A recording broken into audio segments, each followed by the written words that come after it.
ਸ਼ਾਦ ਵੀ ਯਾਰ 1500 ਰੁਪਏ ਦੀ ਫਰਾਈਜ਼ ਤੇ ਕਰ ਦਿਓ। 1500 ਦੀ ਪ੍ਰਾਈਸ ਆ ਲੈ ਮੇਰਾ ਵੀਰਾ, ਚੈੱਕ ਕਰ ਆ ਪ੍ਰਾਈਸ ਰੇਟ ਹੋ ਗਈ ਆ ਤੇ ਮੇਰਾ ਵੀਰਾ 1500 ਦੀ ਆ ਲੈ। ਹੁਣ ਹੀ ਭਰਾ ਨੂੰ 1500 ਦੀ ਪ੍ਰਾਈਸ ਕਰ ਦੇਣੀ। ਆ ਲੈ ਮੇਰਾ ਵੀਰਾ, ਆ ਪ੍ਰਾਈਸ ਚੈੱਕ ਕਰ ਮਾਸ਼ਾਅੱਲਾ, ਤੇ ਪ੍ਰਾਈਸ ਦੀ ਲੁੱਕ ਚੈੱਕ ਕਰ। ਆ ਮਾਸ਼ਾਅੱਲਾ ਚੈੱਕ ਕਰ, ਉੱਪਰ ਕਰਮ ਚੈੱਕ ਕਰ ਤੇ ਬ੍ਰਾਂਡ ਨੂੰ ਚੈੱਕ ਕਰ। ਇਹਨੂੰ ਕਹਿੰਦੇ ਨੇ ਬ੍ਰਾਂਡ। ਤੇ ਆ ਮਾਸ਼ਾਅੱਲਾ ਪ੍ਰਾਈਸ ਤੇਰੀ ਮੈਂ ਪਾ ਰਿਹਾ 1500 ਦੀ। ਆ ਚੈੱਕ ਕਰ ਕਿੰਨੇ ਦੀ ਹੋ ਗਈ ਮੇਰਾ ਵੀਰਾ, ਆ ਚੈੱਕ ਕਰਕੇ ਮੈਨੂੰ ਦੱਸ। 1300 ਰੁਪਏ ਦੀ ਹੋਗੀ ਸ਼ਾਦ 1500 ਦੀ। ਆ ਚੈੱਕ ਕਰ 1500 ਦੀ ਪੂਰੀ ਹੋਏਗੀ ਕਿ ਨਹੀਂ ਹੋਗੀ। ਆ ਚੈੱਕ ਕਰ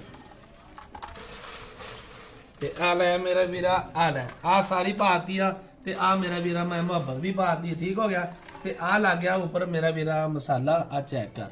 ਤੇ ਜੈਸੇ ਮੇਰੇ ਵੀਰ ਭਰਾ ਨੇ ਫਰਾਈਜ਼ ਖਾਣੀ ਆ, ਉਹ ਮੇਰੇ ਫਰਾਈਜ਼ ਬਣ ਦੇ ਆ ਜਾਵੇ। ਤੇ ਬਕਾਇਆ ਜਿੰਨੇ ਵੀ ਮੇਰੇ ਦੋਸਤ ਇਹਦੇ ਪਏ ਆ, ਸਾਰੇ ਦੋਸਤਾਂ ਨੂੰ ਲਵ ਹੀ ਹੋ ਗਿਆ। ਜੋ ਜਾਣते हैं वो मानते हैं, क्योंकि मधुरी ब्रांड है।